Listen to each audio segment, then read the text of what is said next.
Ladies and gentlemen, in the rideshare world, riders, drivers, right? If you look at the ratios, there are so many more riders out there than drivers. Yet, this is the headline they choose. Florida lawsuits raise serious questions about how Uber screens its drivers, right? Lawsuits cite sexual assault incident, identity theft by Uber drivers. Identity theft by Uber drivers. Hold on one second. It's identity theft usually by fake riders. And Uber is not, and Lyft are not plugging the holes. They're getting into our account, stealing our money, but this is how they want to spin it. It's unbelievable. It's unbelievable. Now, the Uber screening of drivers should be vigorous, should be tough. So should be the screening of riders. And this individual who did this article needs to make a second follow-up one on riders. They will be amazed how many more stories they will find. Chances are you've done it. Hail a ride by tapping your phone. But with all the convenience Uber has to offer people on the go. Latest development. More breaking news to tell you about. An Uber driver. We've also seen Uber driver, bad Uber driver, bad Uber driver. Appears to go rogue. Kidnapping and false imprisonment, shooting and killing, raping and threatening to kill one of his passengers. Taking unsuspecting passengers down a dangerous, dark road. Incomprehensible, really, that something like this could even occur. These Floridians claim it happened to them. I've never felt so violated in my life. Now they're suing, blaming Uber for failing to properly screen its drivers,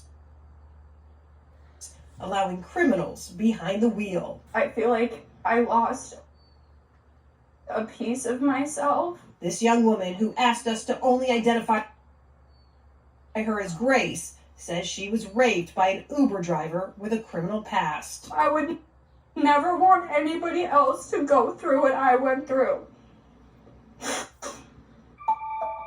It was December 2020. By the way, we are not diminishing what this individual is saying, right? She's right.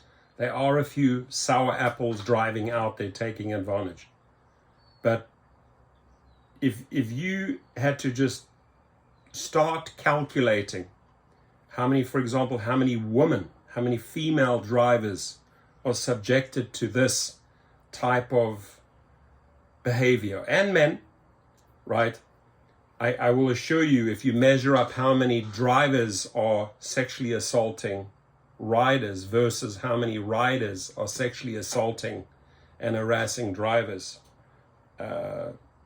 you may want to rethink your story. Now, again, I am not for 1 second diminishing her story. She has a valid story. She should sue.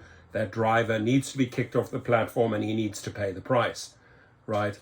But I'm just really upset that they're making drivers out to be these dangerous bastards. Grace was with friends in Tampa celebrating her upcoming 21st birthday when she admits she got drunk, very drunk. It's hard for me to talk about because I don't remember. According to her lawsuit, after getting separated from her friends, a Good Samaritan noticed Grace's condition and called for an Uber, but instead of dropping her off at home, the lawsuit states, the Uber driver sexually assaulted her. In a sheriff's report, the driver, Anthony Oliveras Rivera, admitted they had sexual intercourse in the back seat after Grace allegedly asked him if he, quote, wanted to have fun. When I found out that he said that, it made me feel horrible knowing that he did that to me and I didn't even remember. And I didn't know.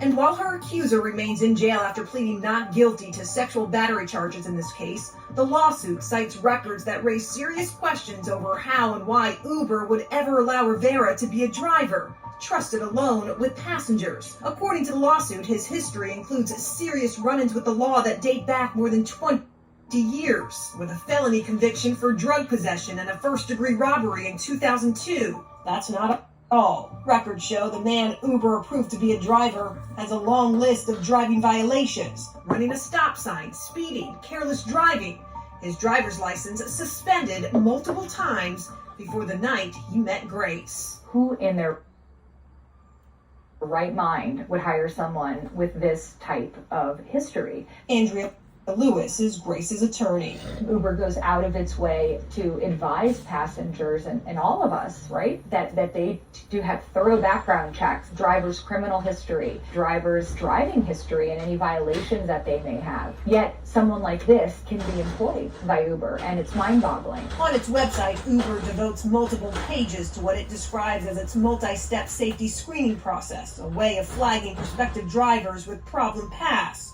In a statement to us, a spokesperson added, its rigorous driver screening process includes working with background check providers and several identity safeguards. But failures in those background checks have already resulted in several Uber settlements around the country and more lawsuits, including what Damien Josephsberg hopes will become the latest class action lawsuit against Uber for what he describes as its failure to properly screen drivers. Josephsberg blames the ride-sharing giant and its outsourced screener after he says someone stole his identity to pass the company's background check. The South Florida businessman discovered he was a victim after finding a tax form in his name with the listed employer, Uber. I had never contacted Uber to be a driver for them. I had no paperwork that was sent to me or any consent sent to me from Uber. But for my checking of my own tax transcripts, I wouldn't have even known, even to this point, that someone was driving under my identity from Uber. Josephsberg's lawsuit alleges that federal law required Uber to notify him before conducting a background check. He and his attorney say that never happened. We think it is systemic. We think it is a pattern of behavior, and preliminary evidence that we've gathered to date would support that. So you suspect potentially thousands of victims? I do, if not tens of thousands of victims. Uber isn't talking about either of these newly filed lawsuits, but on its website, the company has forms passengers can fill out if they believe they've been a victim of identity theft or another crime. In its statement, a spokesperson added, "While we can't comment on pending litigation, our work on safety never stops." But these Floridians say they're proof that's not true and are still suffering with the consequences. To have a company claim to vet you for driving a vehicle for them, and this never having really occurred, was really, it was shocking. Lives are in people's hands, and they're hiring people that are doing crazy stuff. It's insane to me. Uber maintains safety incidents represent just a fraction of total rides. A spokesperson also tells me during 2019 and 2020, about 500,000 prospective new drivers did not make it through its screening process.